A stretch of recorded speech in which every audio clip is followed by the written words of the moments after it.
Yes, people. What's going on? Welcome back to United View. And listen, I don't know if anything's looking different.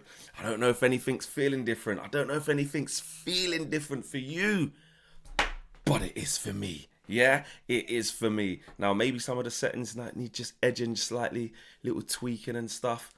But the M4 Fizzy is here and it is fabulosa. It is fabulosa. Yeah? Talk to me now. Big up to each and every single one of you. Smash a like on the video, subscribe to the channel if you are new. Listen, I'm buzzing this morning. I had to do a Flex's View. I had to catch up with you. Not to just like tell you guys that we've upgraded at Fleknology HQ. Not that. We've actually got news to talk about, and that's regarding left wing backs. Yeah, and Ruben Amorim's plans at left wing back and Manchester United's plans at left wing back. There's been so much talk about Alphonso Davies and others. I needed to address that. Didn't get the chance to do that, so big up to you lot.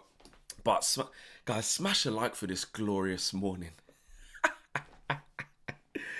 Smash a like for this glorious day, this transformation. Yeah, do that at least and subscribe to the channel. Because do you know what? Actually, during yesterday's stream, you lot were all on to me as usual. What's going on, Fleck? When's the M4 Fizzy arriving? All of this stuff. Well, look now, yeah. And this just start saying your goodbyes. Start saying your goodbyes to that. But it's all love, man. Big up to each and every single one of you who've been on the Fleknology journey when we're trying to change tabs. And you guys have still stayed there. You didn't just turn off the channel and say, I'm not watching this crap. No, I'm going to support. I'm going to be on the journey. So when the M4 Fizzy gets here, we all rise together. Now Owen can't say anything to me. Now Josh can't say anything to me. Now KG can't say anything to me with their big computers. Now look. But big up, man. Let's talk Alphonso Davies. And yesterday, and it hasn't really been just yesterday. Just going to change tab quickly because you won't really know about it. You know, haven't even turned that one on yet. But yeah, you know. No, but Fabrizio Romano was saying on his YouTube channel, this is what he said yesterday. He says Manchester United have made signing a new left back / left wing back a priority and are working on it. Ruben Amorim wants a top left-footed player for the position. United keep monitoring Bournemouth's Milos Kerkez. He's been really good actually. I've been very impressed with him. There are also other names, not just Kerkez and Alphonso Davies. Let's just start at the Alphonso Davies situation. We know that his contract is up. There was reports yesterday as well, and this is kind of over the last sort of 48, that, you know, Man United are willing to offer him more than Real Madrid, more than Bayern Munich to sign. Now, again, first of all, you can go, it shouldn't be about the money, and we always try to, if you want the big players and the big names, you have to pay big money within reason. It's that simple, especially ones like Alphonso Davies, who I believe is, 24? And is an exceptional player, has been an exceptional player since he came out of the MLS into Bayern Munich. And he's been unbelievable, the Canadian. He really has. And let's be honest, you know, Muppeteers went on further. They said Manchester United are willing to compete with Real Madrid to sign Alphonso Davies. And I believe it was Plettenberg. He said it is Man United's dream to get Alphonso Davies. You know, let's take a look at what Plettenberg said. Because we can. You know, because it will just be really quick, you know, because that's just how it is now, just how it goes.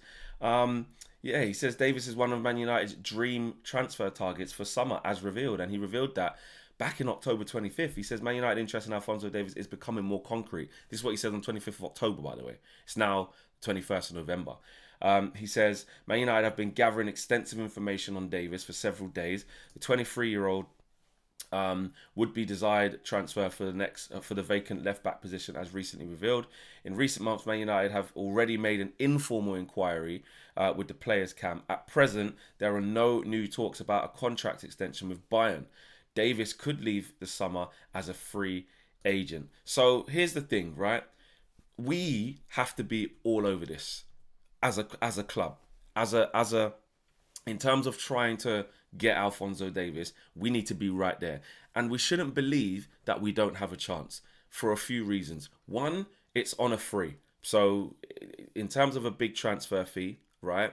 We don't have to pay that. Okay? We don't have to pay a big transfer fee. Secondly, look what's just happened with Lenny Yoro. Now, I do understand it's different profiles of player. Lenny Yoro coming out of Lille, looking to go to, no disrespect to Lille, but his first big club and begin his career at the highest level, which isn't even really the highest level. We're not even playing Champions League yet. So it is a bit different in terms of the profile of player. But in terms of showing ambition as Man United to go and get someone who potentially could be on their way to Real Madrid and to battle against Real Madrid and dine at the table and put something down to say, we think you should come here, we've just done it.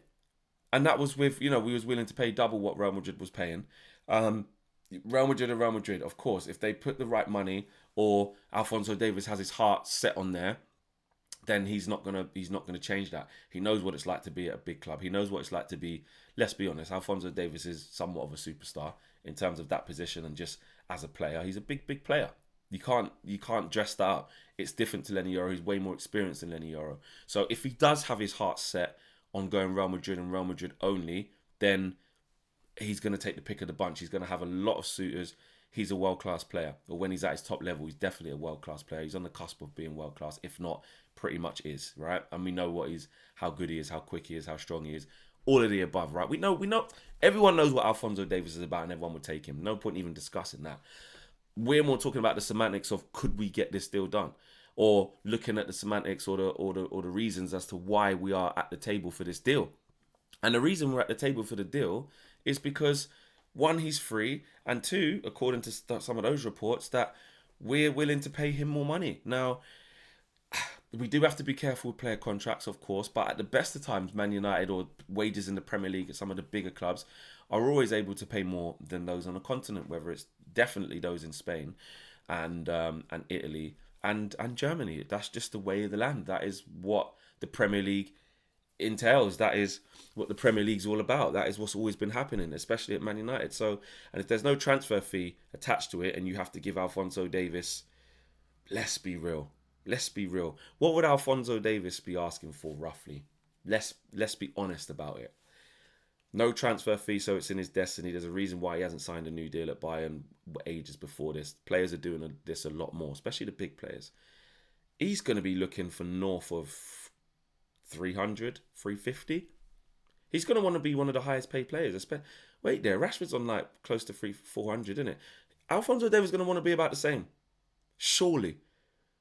And it's whether Man United go, we're not really doing that anymore. We'll give you a lot, but we're not making you like 400 bags worth or 350 bags worth. But Alphonso Davies coming in on a free, no transfer fee. You know what I mean? He's probably going to get, the reason why players do this, they get the signing on fee as well, the signing on bonus. So really his wages actually could probably come down a little bit, but he gets a significant signing on fee. He might get 10, 12, 15 million signing on. Do you know what I mean? Because there's no transfer fee attached to it. So it could look a lot different. It's very, very different when it's a free transfer.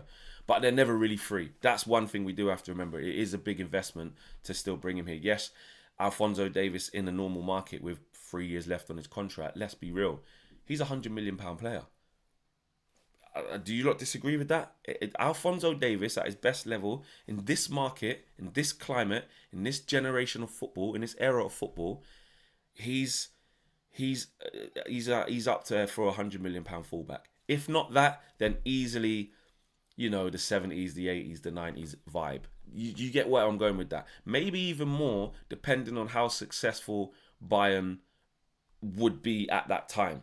Do you get that? So if at the time Bayern had won the Champions League or, they clean up in the league anyway, but they were operating at an extremely high level and maybe weren't going through the transition they've been going through recently, even though they picked up a couple of league titles while they ain't been great, but we're winning Champions Leagues, etc., Club World Cups, then, his price would probably even go up even more. But with a healthy amount of years left on his contract, my point is that he would be going for a lot of money. We can all agree with that.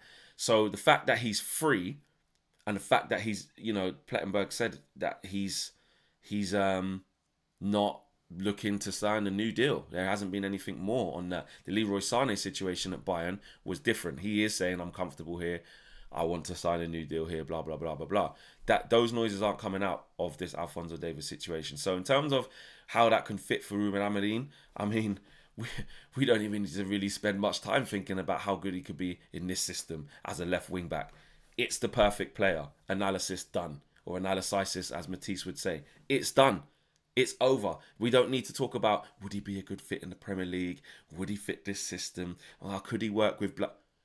He's cold. That is one thing. It's not like you're buying potential. Well, actually, at 24, you're still buying potential. He still hasn't peaked yet. So Alphonso Davies, that is the dream. That's the shiny new toy. However, I would exercise caution. The reason why I would exercise caution is because Real Madrid are there. And just because we got Lenny Yoro off their noses, there are some stipulations as to why. It wasn't just because, we can't kid ourselves, it weren't just because this is a better product, we're better than Real Madrid, and the allure of Man United is way bigger than Real Madrid. It's more nuanced than that. Yeah. And, you look at the wages and you look at what we were willing to pay for Lenny Yoro. We were willing to pay double what Real Madrid were willing to pay. And that was that. So once we did that, it probably made Lenny Yoro's mind up because the bid didn't really get to the numbers that it needed to for Lille to accept for Lenny Yoro to go to Real Madrid. I'm not saying Lenny Yoro doesn't want to be here, by the way. I'm not saying that, he's here against his will. Of course not. He looks very happy to be here. And we can't wait. We've got a player on our hands. And when you do all the reading about Lenny Yoro and how much Real Madrid wanted this guy, how much he was scouted and how he was viewed as a generational talent to Real Madrid coaches and the people there, you know that this is a serious player. So don't listen to any rivals who's like, he's only with you because you made him come in shackles. No, that's not true. But we can't kid ourselves to think that the Alphonso Davies situation that looks like it's going to go on all season into the summer, can't kid ourselves to think that these two situations, Yoro and Davies, mirror each other. I.e., because we got Yoro from underneath Real Madrid's skin and Liverpool, who were looking at him, and all these other top clubs, it means we can do it with Alphonso Davies. Alphonso Davies has a lot. He's had a taste at the top. He's had a taste at the top. Has he won the Champions League, Alphonso Davies? Did he win it? Let's see. I don't know. Did he win it with Bayern? Alphonso Davies. I don't think he did. I don't think he was there long enough. What year did they win the Champions League? So quick now, I could just have a little look. Oh no, he did win. He was there. Yeah, he was there. 1920. Yeah, he was there. So he's won the Super Cup. He's won the Champions League. He's won their cup. He's won the Bundesliga 1, 2, 3, 4, 5 times. He's won the Club World Cup. He's won the Pokal, which is their other cup as well, twice. So let's not individually look. UEFA Team of the Year 2020, CONCACAF Nations League's Best 11, Canadian Men's Player of the Year probably every single year between him and Jonathan David, Bundesliga Team of the Year 1, 2, 3. He's decorated. Yeah, I forgot. He did win the World Cup, the Champions League. So this is a player that's been at the top of football.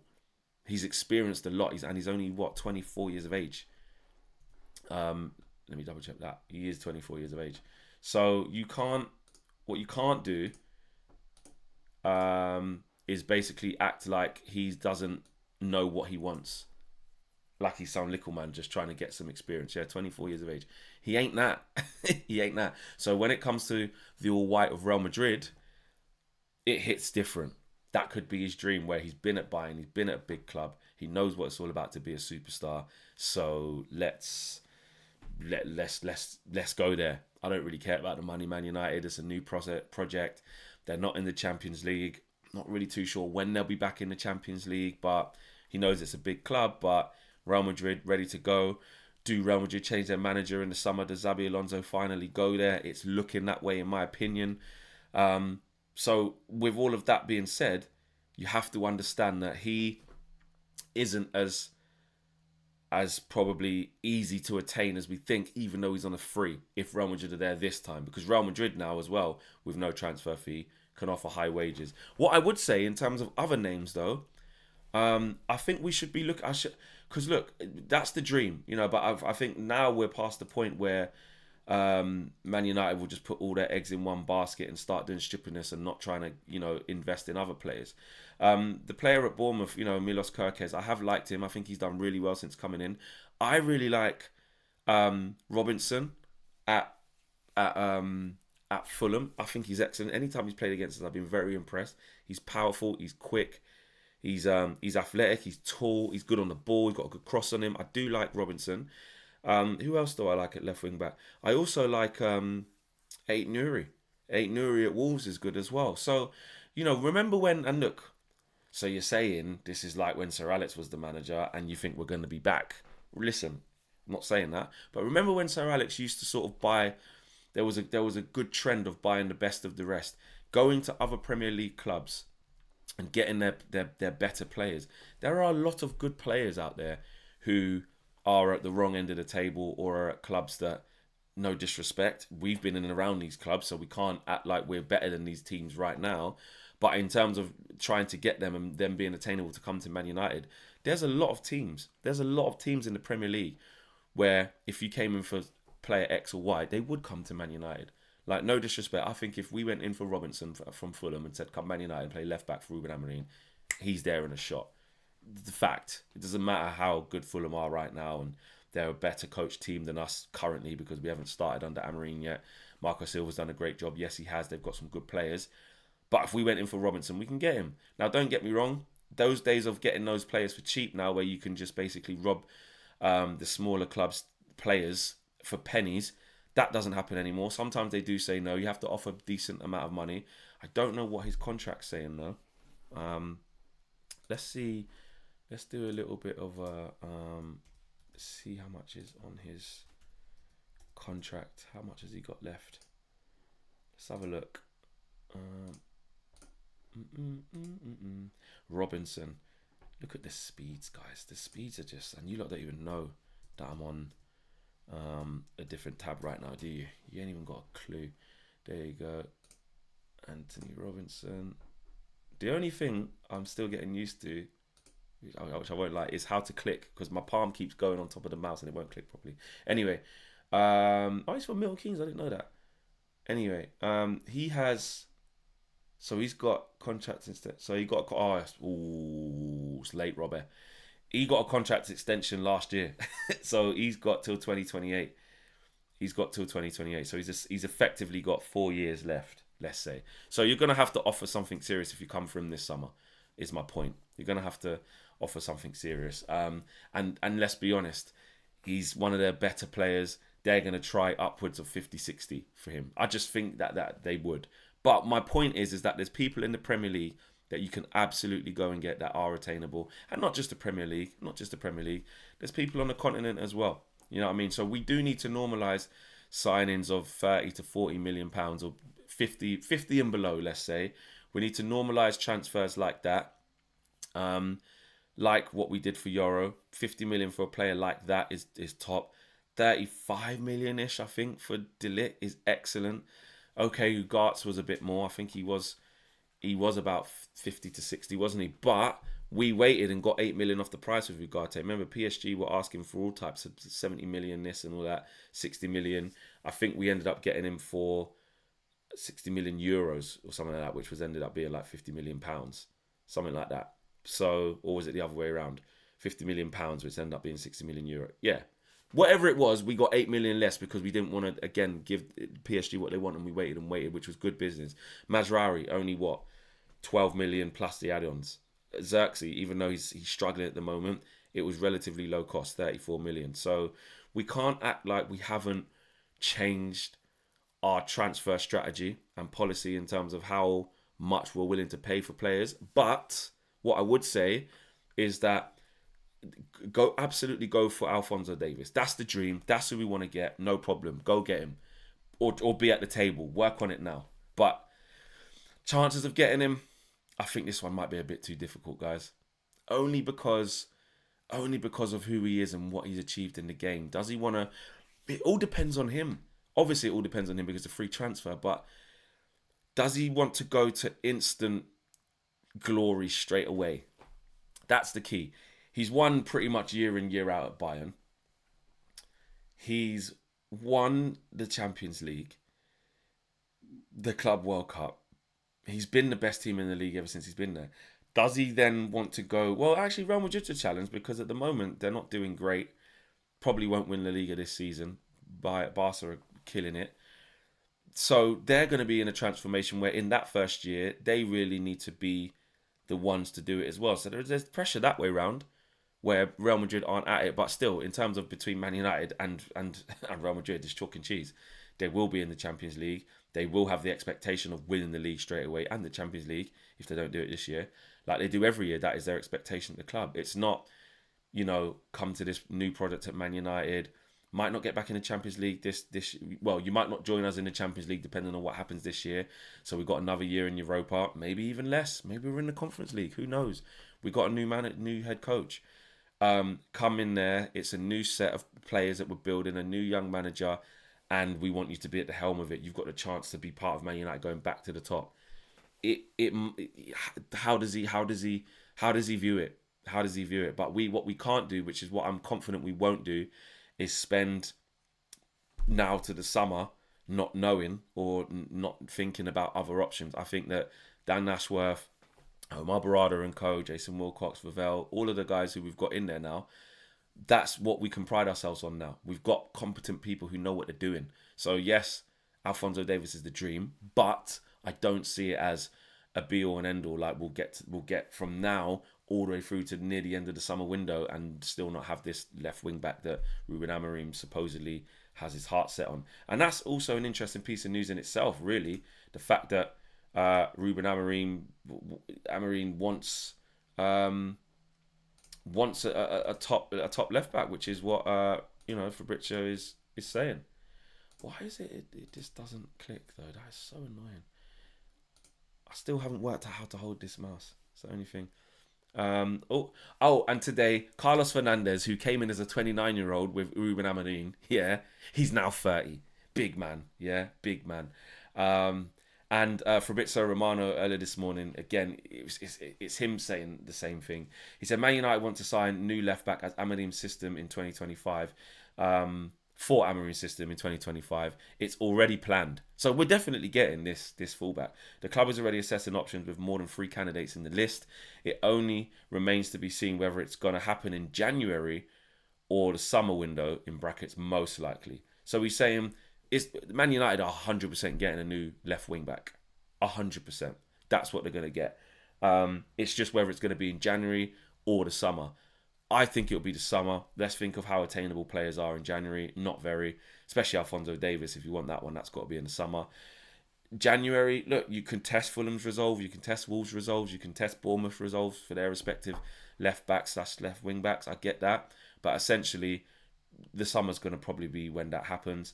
Anything else there is there? No, nothing. So that's the news. We need a left back. Interesting, though, the fact that we're going so strong for one, because we know we need one. We've needed one for a while. Malasia's coming back from injury now and is in team training. Looks like he's on the upwards trajectory, but we have to take our time. Luke Shaw, I don't think we'll see him at left wing back hardly ever, unless there's like a whole batch of injuries where he has to. I think between Mazraoui and Malacia, depending how he is, and if Luke Shaw has to fill in there at the odd time, I just think the load that would be on his body, he's much better probably saying, right, I'm going to play left centre back. It suits him. It's not as intense. He hasn't got to make loads of runs up and down. He's competent on the ball. He's strong in the tackle and he can play there. And at this stage of Luke Shaw's career, I think that's actually the perfect situation for him to play alongside 2 other central centre backs for the cover and have the protection of a left wing back on the left side of him as well. I think that would suit Luke Shaw. And I think we're actually, fingers crossed, I think we'll actually see the best of him or see somewhat of a return on him in these years, because the load will be a lot lighter. He can share that role with Lisandro Martinez as well. Between the two of them, I'm quite happy for Luke Shaw to step in and play left centre back and keep his fitness up by not having to play as much games, and he don't have to be on that left hand side bombing up and down. Malacia, you don't know how he's going to react after his injury, so we have to wait and see with that. So it makes total sense that Ruben Amorim is looking at that and saying, I need a left-footed left wing back who's at it and proper. Right wing back will have the choices of Dalot and Mazraoui, and maybe there could be a surprise in either Anthony or Ahmad or a youngster from within with more competition in those areas. So that's the obvious one, the wing backs. We had to address it. So I'm not shocked. But there you go. One thing you guys might be shocked at is my M4 Fizzy. How did it do? How did it look? What do I need to refine? Are you lot happy with this? And also remember, this is just this what you see here. Yeah, it's gone soon. Yeah, I'm gonna have all the big boy graphics. Yeah, once I plug them all in and load them up from the drive. Yeah, but shout out to each and every single one of you. Smash a like on the video. Subscribe to the channel if you are new. And we are a day closer, guys. It's Thursday today. But listen, Ruben Amorim press conference tomorrow. We're going to get a better feel for what's going on in the team. The excitement has begun. I'm out of here. Take care. Peace.